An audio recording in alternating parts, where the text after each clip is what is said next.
Hey guys, Ashley here from theawakenseat.net, and today I want to really spend some time talking about your intuition. More importantly, I want to talk about why you might be feeling blocked by your intuition. So I want to talk about 3 different ways that you could be blocking your intuition. Now, here's the thing, your intuition is one of the most powerful tools in your spiritual toolbox. And most importantly, a lot of us have either repressed our intuition growing up, we haven't fully acknowledged our intuition and its true power, we might not even realize the capabilities of our intuition and how it unlocks our natural magnetism. And most importantly, when it comes to using your intuition, it can drastically improve your sense of how you are manifesting in your day-to-day life. So today, I really wanted to spend some time talking about your intuition and the 3 ways you are blocking your intuition. So stay tuned.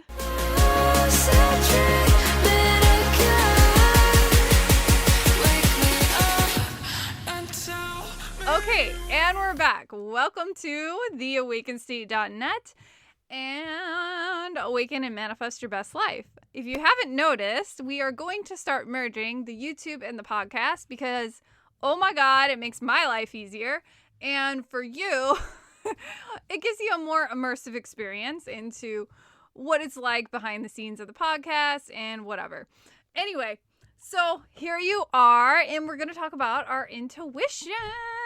Okay, so first off, one thing I really want to discuss is my journey with intuition has been incredible over the years. Most importantly, I've learned a ton about how my intuition helps me manifest easier. It helps me govern how I take action better. It helps me have better decision making. And most importantly, I feel like as a whole, when I'm more tapped into my intuition, I am so much more clear in my focus, in how I show up to life, and I have way better decision-making skills that influence how I take action, that influence what I attract, that influences how I show up and take action and get results. So one thing we don't always realize is our intuition really can affect how we're getting results, how we're manifesting, how we're taking action. And from that experience, it can show you so much about if you're feeling blocked by your intuition, it's going to start affecting how those results are coming in. It might affect how you're taking action. It can affect your habits. It can affect your mindset. And it can also really hone in on affecting how your manifestation comes to fruition. So when it goes into learning about our intuition, it's so much more than I just want to say psychic abilities. There's so many different aspects to our intuition. And I think it's important to touch on that first because you have to see that if you are blocking your intuition, it might be creating that kink in the hose that is stopping the manifestation from coming into form. It could be what's stopping you from taking real potent, effective action. It can also be stopping you from making the right decisions that you need to make to move forward on a goal or a new project or a relationship even. And it's important to see that because your intuition holds so much power in understanding who you are as a person. So one thing I would like to say is that really when it comes to your intuition, it is all about realizing that it's connected to your third eye. It's connected to the third eye chakra. So if you aren't familiar with the chakras, it's the third eye chakra. I always love how we have the visuals. And basically, you can understand that the third eye chakra holds so much power to understanding your intuition. So a lot of times when we talk about the third eye chakra, there's so much talk on psychic abilities and opening up the third eye. But if we just were to just dumb down this language just a little and like change it and throw it in a blender, what we'd realize is it's about our intuition. It's about our intuition. At the end of the day, you're opening your third eye chakra is about opening up your intuition.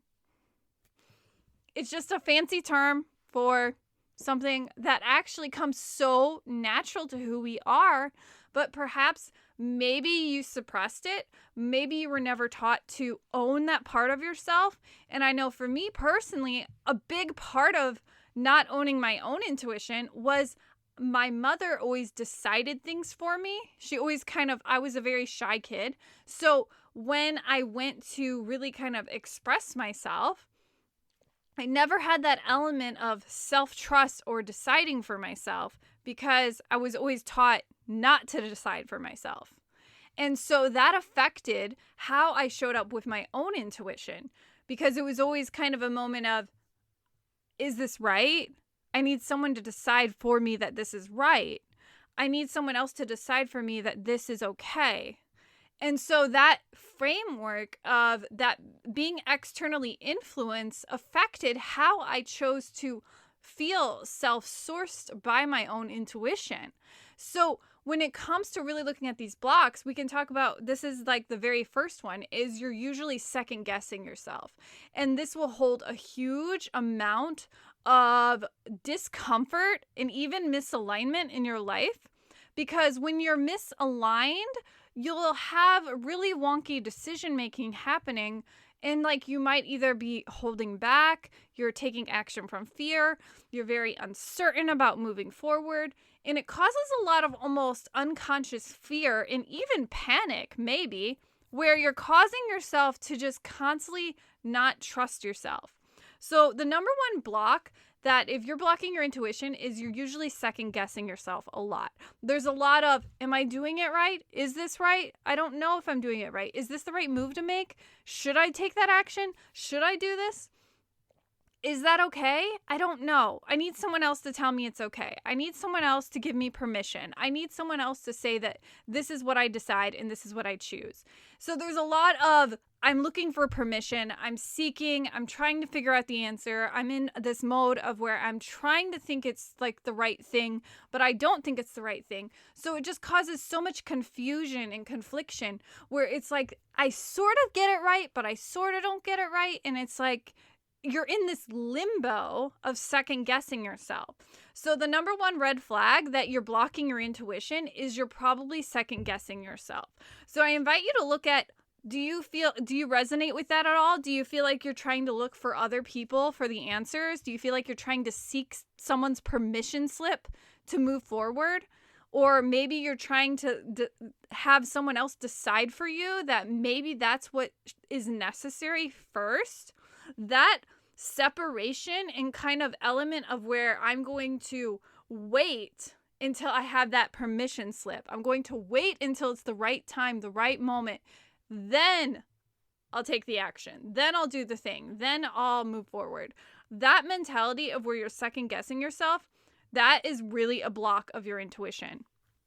So the second block for your intuition is really looking at your sense of doubt, self-doubt. When we are in a place where we are in a ton of self-doubt, we do not know what is the right pathway. So it's a little bit similar to second guessing yourself, right? But when you're in doubt, there's no level of confidence to properly move forward. So you're kind of just in a place of stagnant energy. You don't necessarily want to make the wrong move, so you don't make any moves. And as a result, from not making any moves forward, you kind of allow yourself to stay in like a stuck vibration, almost a stuck pattern, where you're either it's looping on repeat in your reality, you're experiencing that Groundhog Day, or maybe you even are getting caught up in this mentality of like where you're doubting, and it turns into a sense of imposter syndrome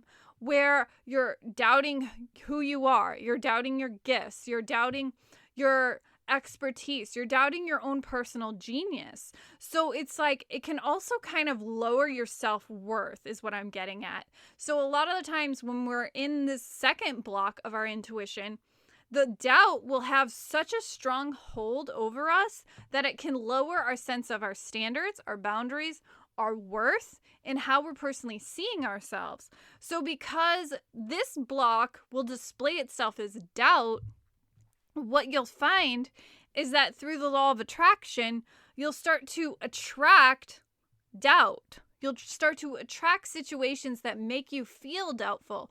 You'll start to attract like a particular result that will make you doubt your own worth and so forth. So it's like you might attract like a shitty relationship that has you doubting like, am I actually beautiful? Am I actually a loving person? You're in this space of where I'm in so much doubt that I can't properly see clearly that this is the right path for me. So it's like in the same regard, it'd be like if there's doubt in your relationship and then all of a sudden you feel into that and you're like, but is this even the right relationship? Am I even in the right relationship right now? And then so it starts to cloud your personal judgment. And it kind of feels foggy, like you're literally walking through the clouds. You're in that space of where it's too foggy to properly navigate. So all you see is the clouds. You just see the fog. And that fogginess is just because you're not tapped into your intuition. You're not trusting yourself fully to have the confidence to tap in fully, to know with the soul certainty that that is the right move for you, that that is the right action, that that is the right relationship, and so forth. So instead what occurs is it's almost like you have this almost like paranoia. I would say it's almost more like a paranoia because the doubt is refusing to give you the confidence and the certainty to properly process, to see clearly, and to know that that's the right pathway for you. So instead it causes so much upheaval and so much confusion. And this can really, really block your intuition because it's like you're walking around in a fog of a room and you can't see where the light switch is, for example. And because of that experience, it's like you cannot properly see clearly. And I've talked about this before. When we can't properly see clearly because there's too much doubt, too much uncertainty, too much fear, we're not allowing ourselves to fully be on the pathway anymore. We're like, where's the path? I don't see it. And because of that, what occurs is we're no longer allowing ourselves to see that we're standing on the path and our intuition will guide us. But instead we're like way over here and we're saying, but this is obviously the path and this is obviously the path. And I think the path's over here. And what causes, it's like this omnidirectional force of like, I don't know where the path is, so I'm going to be in all the paths.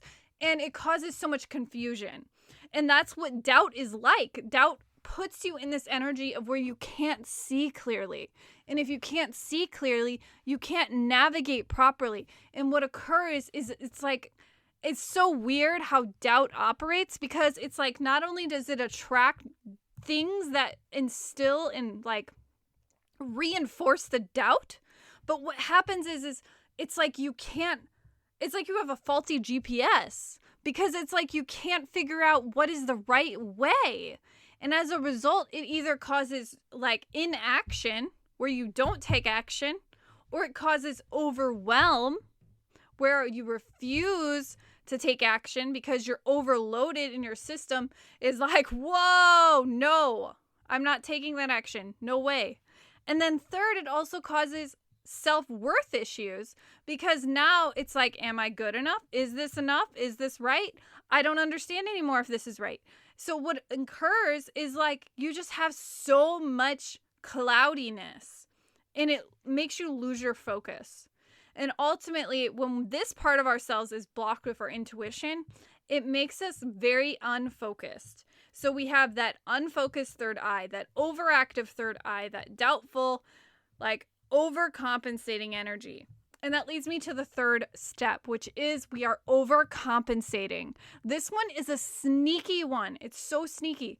It's like when you are caught in the energy of where you are overworking, overdoing, overcompensating, overthinking, you're in that energy of excess. Now, what this translates to is in the third eye, when we're in a place where we are overactive in our third eye chakra, we will also find that we are overcompensating in a particular area of our life.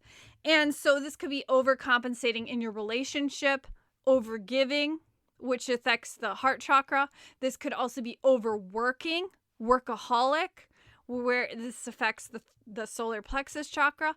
This could be overly emotional, which affects the sacral chakra, where you're emotionally overloaded. You got that hypersensitivity, that hyper empathy, and all of that's turning online, right? So that overstimulated, essentially sacral chakra is like overly getting you really up, like in your head about your emotions.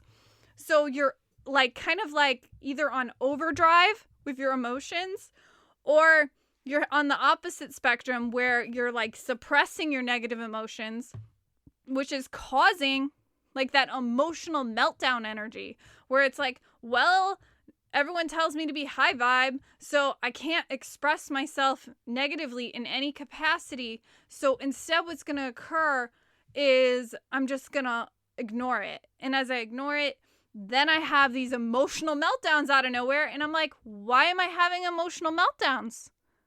And it's because you're suppressing all of the emotions, which is also that emotional overloaded sensation due to blocking your intuition.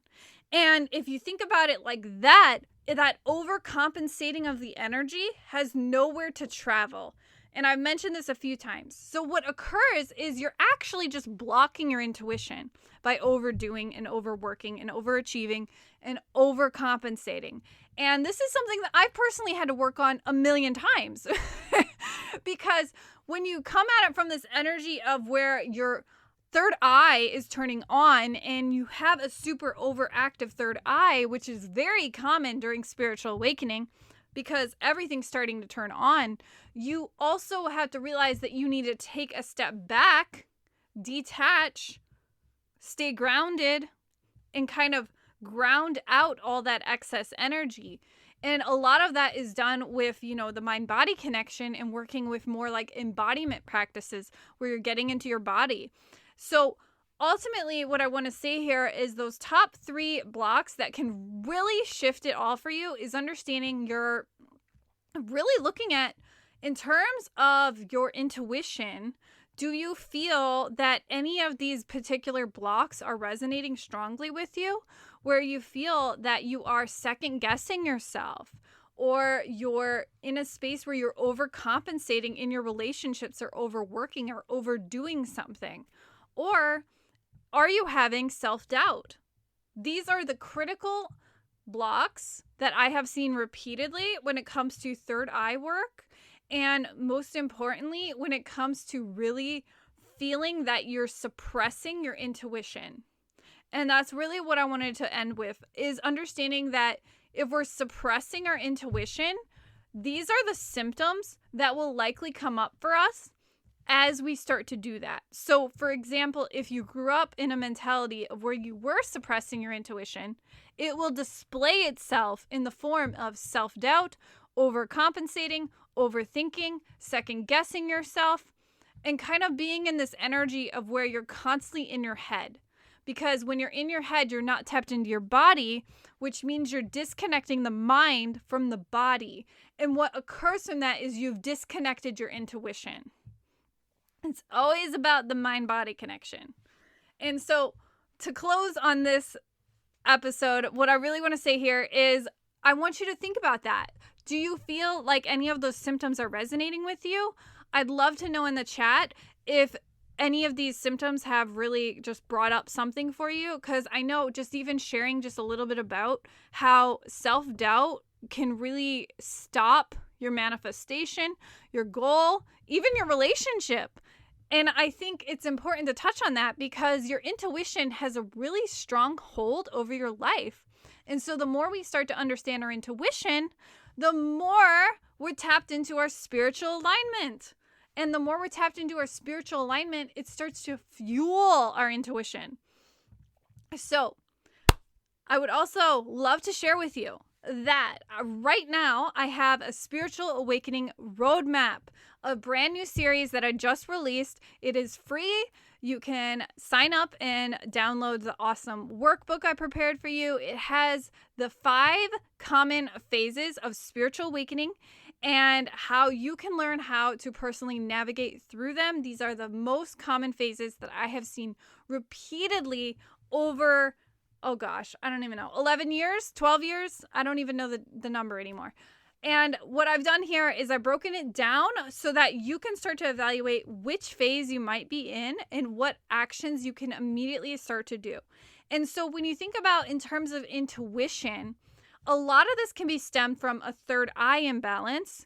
And so a big piece of how we can start to heal that is to start to evaluate what are ways I can start to empower my third eye chakra. And this can look like a few different things, such as more spiritual practice, reconnecting to higher self. This can also look like getting more grounded and doing exercises that help snap you back into the body, such as, exercise, going on walks, movement breaks, etc. And allowing yourself to get into that space of flow and start to trust yourself, because that will ultimately help. Okay, so if you have any questions at all about intuition blocks, leave them down below for me, and I will get back to you as soon as I can, and I'll see you guys next time.